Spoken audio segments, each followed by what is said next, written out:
Hello students, today is a day for English worksheet and this is your worksheet number 46 and this is for class 9th. You have to write date 20th of October 2020, your name on and your class teacher name.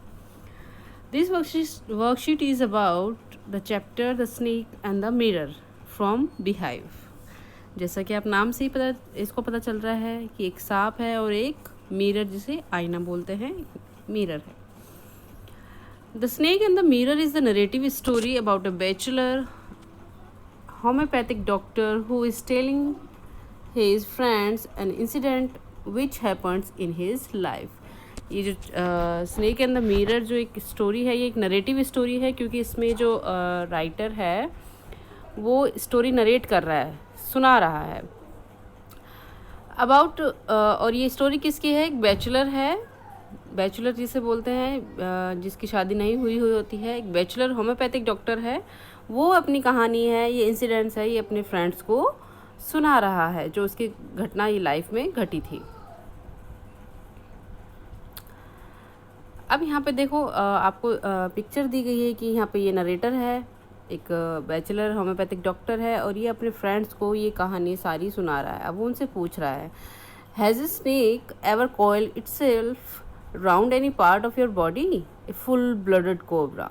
अब ये इनसे पूछ रहा है कि क्या तुम्हारे साथ कभी ऐसा हुआ है कि कोई स्नेक जिसने चारों तरफ तुम्हारी बॉडी के चारों तरफ कॉइल कर लिया हो, अपने आप को लपेट लिया हो, एक फुल ब्लडेड कोबरा जैसा कुछ हो और उसने तुम्हारे बॉडी को कवर किया हो, लपेट लिया हो अपने आप को.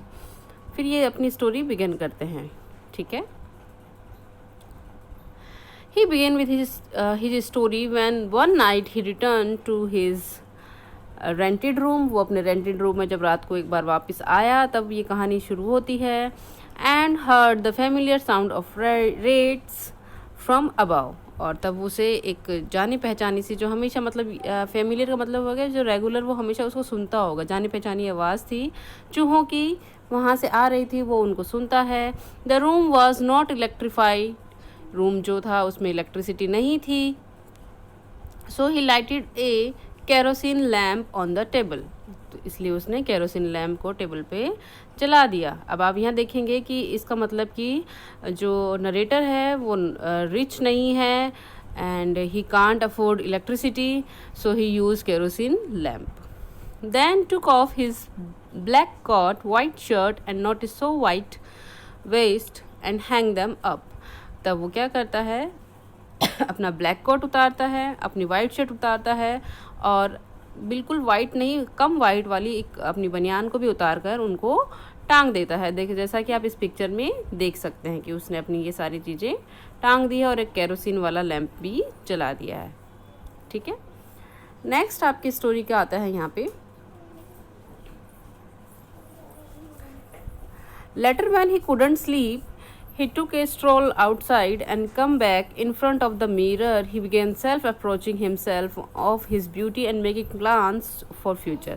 अब फिर आप बाद में देखते हैं कि वो क्या करता है कि उसे नींद नहीं आ पाती है, तो वो क्या करता है, बाहर की तरफ देखता है और उठ के वापस आ जाता है उस मिरर के पास में. अब आप यहाँ देख सकते हैं पिक्चर में आपको शो हो रहा है, यहाँ पे ही आ रही है, तो वो उठता है और अपने मिरर के सामने आता है और फिर से क्या करता है, बिगिन सेल्फ अप्रिशिएटिंग हिमसेल्फ.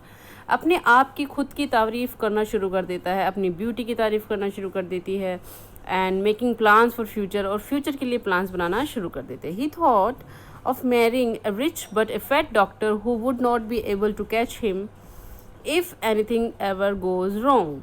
अब वो यहाँ पे कहता है कि वो अपने आप की जब सेल्फ अप्रिशिएटिंग कर रहा था तो वही सोचता है कि वो एक बहुत रिच डॉक्टर से शादी करेगा, लेकिन वो रिच जो डॉक्टर था वो मोटा होना चाहिए ताकि ज़िंदगी में लाइफ में आगे कभी भी कोई उससे कुछ गलती होती है, कुछ भी गलत होता है तो वो उसको पकड़ ना पाए.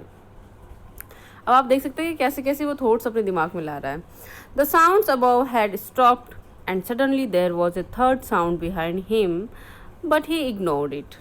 जो साउंड्स थी वो सारी रुक जाती हैं, जो पीछे चूहों की आवाज़ आ रही थी. क्यों रुक जाती हैं? क्योंकि सडनली उसे एक आवाज़ आती है, थर्ड यानी गिरने की आवाज़ आती है पीछे की तरफ, लेकिन वो उसे इग्नोर कर देता है। अब यहाँ पे आप देख सकते हैं कि यहाँ पे देखो ये बैठा है और मिरर में अपने आप की सेल्फ अप्रिशिएटिंग कर रहा है हिमसेल्फ की, और इस सारी चीज़ें वो इसके अंदर बता रहा है ना। He was sitting on a chair. अब वो यहाँ पे देख सकते हैं आप कि यहाँ वो चेयर के ऊपर बैठा हुआ है। Try to look behind for the reason for the sound, और वो कोशिश करता है कि पीछे ऐसी आवाज़ कौन सी आई थी उसका कारण जानने की कोशिश करता है। Suddenly a snake Regal over the back of the chair. तभी जो एक सांप है, यहाँ रिगल का मतलब आएगा टेढ़े मेढ़े चलता हुआ। सांप तो चलता ही ऐसा है लहरा के, तो एक तभी उसे क्या देखता है कि एक सांप जो है उसकी चेयर की बैक साइड में टेढ़ा मेढ़ा चढ़ता हुआ आ जाता है। And landed on his shoulder, और उसके शोल्डर पर आ जाता है।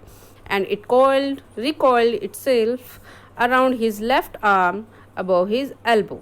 अब वो यहाँ पे आप पिक्चर में भी देख सकते हैं कि अब वो क्या करता है, वो स्नेक आता है और उसकी जो लेफ्ट आर्म है उसके ऊपर वो अपने आप को फिर से रिकॉइल कर लेता है, यानी कि फिर से अपने आप को लपेट लेता है एल्बो के ऊपर। In this situation when he was left with no choice. अब ऐसे सिचुएशन में तो आप भी होंगे, तो आपके पास भी कोई चॉइस नहीं होगी। The realise dawned upon him that he was simply a poor foolish and stupid doctor. और इस सिचुएशन में जब वो आ चुका था तो उसके अपने आप को ये रियलाइज़ होता है। इसमें आप जब चैप्टर में भी पढ़ेंगे तो आपको ये देखने को मिलेगा कि उसमें ये रियलाइज़ करता है कि वो कितना गरीब है, कितना मूर्ख है, कितना स्टूपिड डॉक्टर है। और इस टाइम में उसको अपनी फैमिली मेम्बर्स की भी याद आने लग जाती है कि कैसे कैसे उनके साथ टाइम स्पेंड किया था, सारा सब कुछ। ठीक है, ये तो समराइज़ आपको ये जो आप यहाँ वर्कशीट दी है ये समराइज़ करके दी है, छोटी करके दी है। आप चैप्टर पढ़ेंगे तो वो उसमें थोड़ा एक्सप्लेन करा हुआ है। ठीक है, नेक्स्ट पिक्चर आती है। अब देखते हैं आपकी यहाँ पर स्नेक बैठा हुआ है, खुद मिरर में दिख रहा है। अब जब हम ये पढ़ेंगे तो हमें ये समझ में आएगा।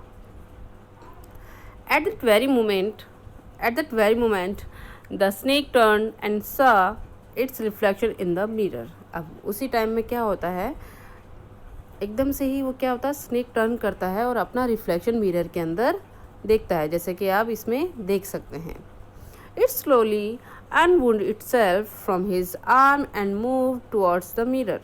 अब वो क्या करता है, अपने आप को unwound मीन्स uncoil कह सकते हैं आप, जैसे कि वापस अपने आप को हटा लेता है, वहाँ से रिमूव कर लेता है उसकी आर्म से और मिरर की तरफ मुड़ जाता है।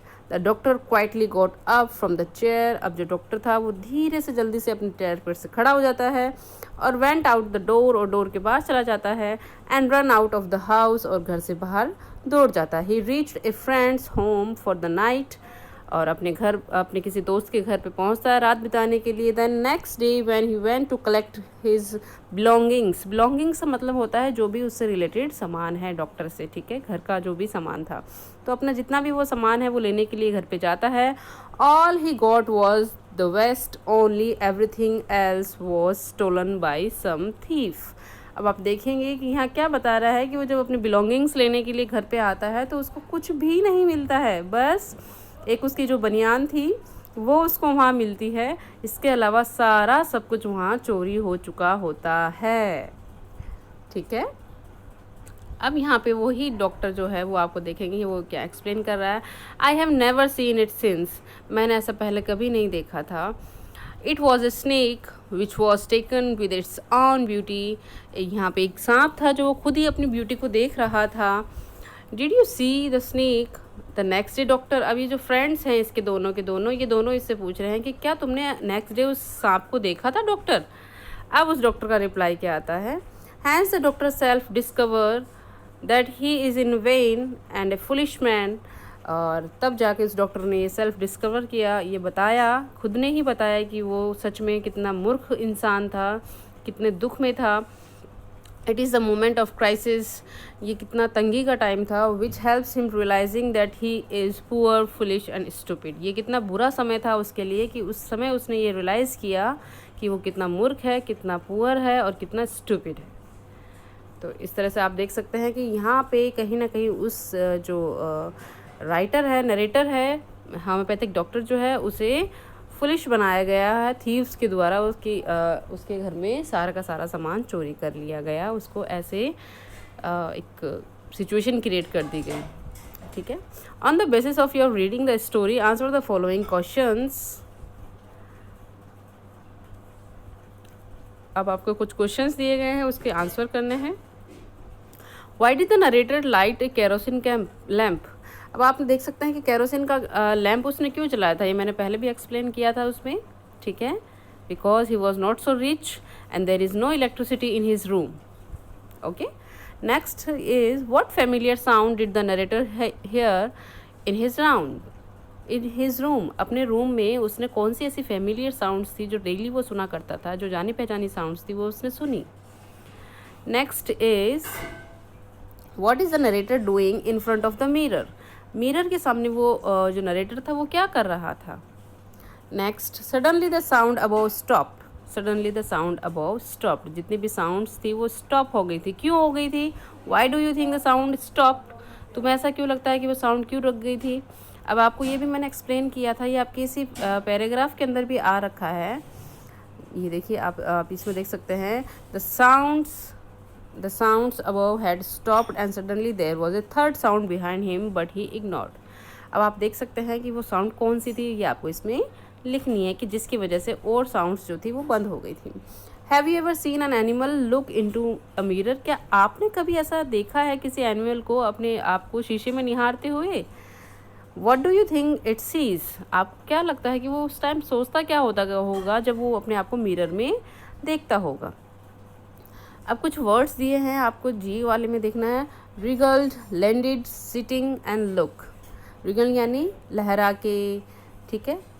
लैंडेड यानी उतरना, सिटिंग यानी बैठना, लुक यानी देखना, आल और आल ये सब क्या है? एडजेक्टिव, प्रीपोजिशन, वर्ब्स और एडवर्ब्स। अब आपको ये ध्यान रखना है एडजेक्टिव क्या होते हैं, प्रीपोजिशंस क्या होते हैं, एडवर्ब्स क्या होते हैं और वर्ब्स क्या होती हैं, ठीक है। तो उसके बेस पे आप इसको आंसर करेंगे। नेक्स्ट है, which of the following below words is an antonym of crisis? Antonym यानी अपोजिट शब्द बताना है आपको क्राइसिस का। Dilemma, calamity, peace and emergency. अब आपको इनमें से चूज़ करना है कि इसका आंसर क्या होगा, ठीक है। आई होप आपको वर्कशीट समझ में आ गई होगी अपनी। ये वर्कशीट फटाफट से कंप्लीट करिए और इसको अच्छे से लर्न करना।